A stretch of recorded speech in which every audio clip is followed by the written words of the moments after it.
Bonjour et bienvenue dans ce module où nous allons parler de l'autorité et l'influence. Autorité et influence, l'équilibre dans la famille. Autorité et influence, voilà un terrain sensible qui provoque beaucoup de guerres et de discussions dans les familles. Cependant, lorsque la parole de Dieu est bien comprise, elle libère plus qu'elle n'emprisonne les individus. Le problème vient de la façon dont les mots sont interprétés, voire mal utilisés.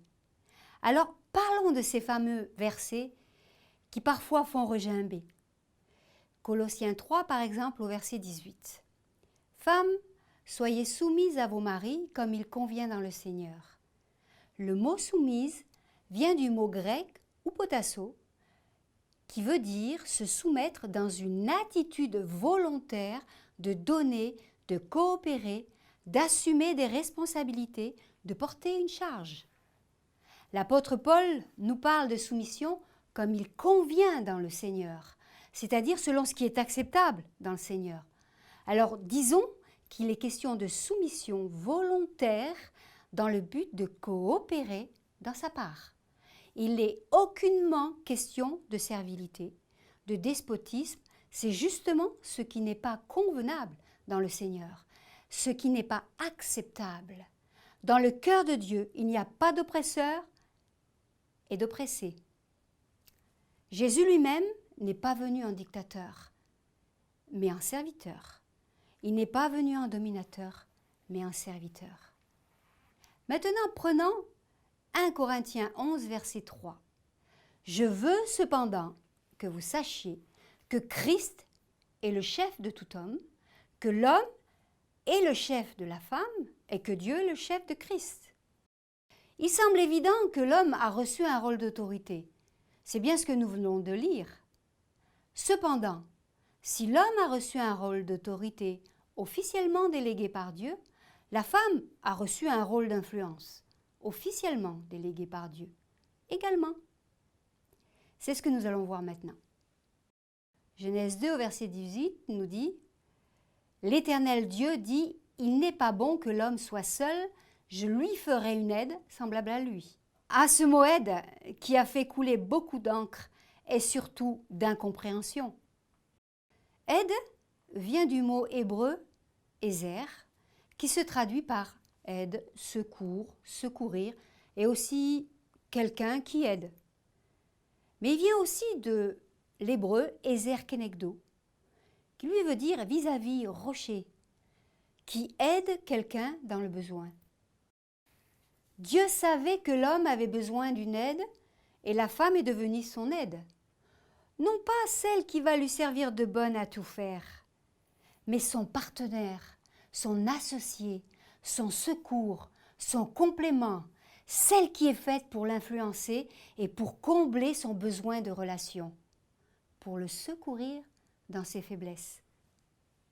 Dans 1 Corinthiens 11, versets 11 et 12, il nous est dit que toutefois dans le Seigneur, la femme n'est point sans l'homme, ni l'homme sans la femme. Car de même que la femme a été tirée de l'homme, de même l'homme existe par la femme, et tout vient de Dieu. Autrement dit, la femme n'existe pas sans l'homme, et l'homme existe par la femme. Cela veut dire aussi que l'homme a besoin de la femme, que la femme a besoin de l'homme. Ou encore, l'autorité a besoin de l'influence, et l'influence a besoin de l'autorité. En fait, les deux sont appelés à compenser les limites de l'autre. Et cela vient vraiment de Dieu. Alors, qu'est-ce que le rôle d'influence de la femme? Voyons d'abord la définition du mot influence selon le dictionnaire.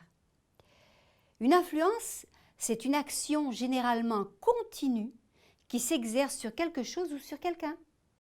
Autrement dit, l'influence est une force qui pousse en continu. Et dans le couple, l'influence de la femme pousse en continu. L'influence de la femme, c'est une force, au même titre que l'autorité du mari est une force. Et les deux forces sont nécessaires, voire indispensables pour un bon équilibre dans la famille. Lorsque Dieu a créé la femme à son image, il lui a donné cette capacité de voir et de gérer de façon différente. Il lui a donné une vision féminine. Et cette vision féminine est donnée pour influencer la vision masculine de l'homme. En général, on ne peut pas demander à une femme de réagir comme un homme. Elle n'a pas été créée pour cela. C'est pourquoi elle est le complément de l'homme, son aide, son vis-à-vis, son influence. Mais alors, comment s'articule de façon pratique l'autorité et l'influence? En fait, c'est dans la vie de tous les jours, dans la marche quotidienne du foyer, que le mari et la femme se rejoignent pour construire tout ce qui concerne la famille. Dans ce module concernant la création de l'homme et de la femme, on a bien compris que le mari et la femme ont reçu ce même mandat pour gérer le foyer, chacun dans leur part. Ils vont donc se concerter dans un climat d'écoute mutuelle et prendre ensemble des décisions pour le bien du foyer, dans un climat de grâce. Vous avez bien entendu, un climat de grâce. Éphésiens 4, 29 nous dit « Qu'il ne sorte de votre bouche aucune parole mauvaise, mais s'il y a lieu, quelques bonnes paroles qui servent à l'édification et communiquent une grâce à ceux qui l'entendent. » Mais ce verset est valable dans tous les cercles de communication et à plus forte raison dans le couple et la famille.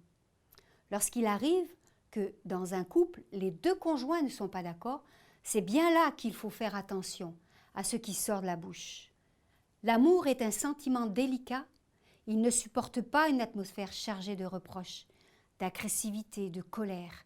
Par contre, il s'épanouit dans un contexte de respect, de confiance, de compliments et de sécurité. Le plus beau cadeau que nous puissions faire à nos enfants est de nous aimer, de nous respecter concrètement. Les cris et les paroles blessantes ne permettent pas pour autant de faire de bons choix et détruisent les relations. Les parents sont le premier modèle éducatif. Et bien plus que la relation dans le couple, les enfants, souvent spectateurs de la façon dont les parents se parlent, ils risquent de reproduire les mêmes principes de communication. Il paraît qu'on se reproduit selon son espèce. Mais c'est vrai aussi dans ce domaine-là. L'un ou l'autre a le droit de ne pas être d'accord. Aussi, il faut prendre le temps d'écouter le pourquoi.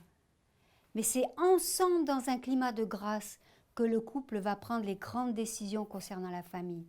On peut parler par exemple du choix de l'habitation. Est-ce dans une maison ou un appartement, en ville, à la campagne, achat, location? Chacun doit pouvoir être bien dans ce lieu où il est censé vivre chaque jour. On peut parler aussi de la gestion du budget, l'argent, et paraît-il le nerf de la guerre. Autant décider ensemble comment le dépenser. En tout cas, en ce qui concerne les grosses dépenses. Il semble que si le budget est déjà serré et que l'un des deux parents décide de faire un achat mettant en péril les ressources financières du foyer, l'autre aura certainement raison de ne pas être content.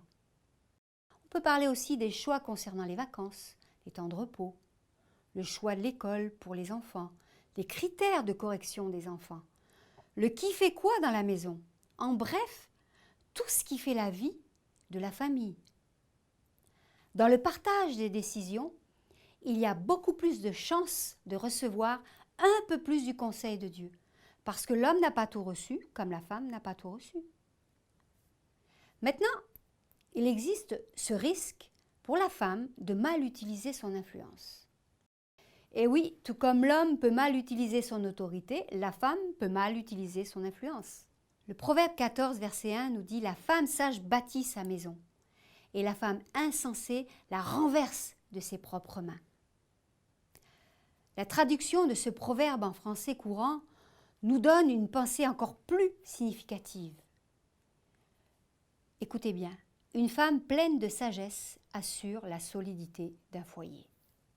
Voilà une traduction qui démontre encore plus que l'influence de la femme est bien plus importante qu'on ne le pense. Elle a ce pouvoir de construire ou de détruire. Trop d'exemples nous ont montré que si l'influence de la femme est supérieure à l'autorité du mari, cela entraîne des troubles.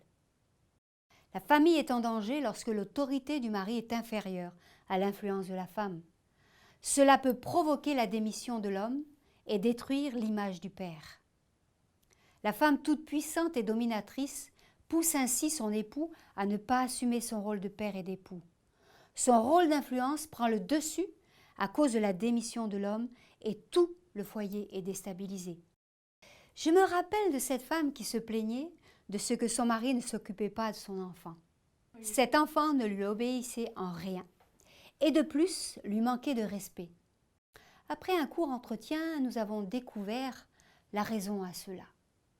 En fait, le papa en question avait tout simplement démissionné et décidé de la laisser faire parce que lorsqu'il corrigeait son enfant, la maman s'interposait et prenait la défense de son enfant. L'autorité du père était bafouée. Il est possible parfois de ne pas être d'accord avec la façon dont notre mari réagit vis-à-vis des enfants. On a même le droit d'en parler avec lui et je vous encourage à le faire, mais pas devant les enfants, qui pourraient en jouer tôt ou tard. Ces discussions sont possibles en dehors de la présence des enfants. Dans tous les cas, lorsque la femme devient l'autorité du foyer, il y a confusion des rôles. Cela détruit l'harmonie, l'équilibre dans le foyer. Je vous dis au revoir et à bientôt pour un autre module.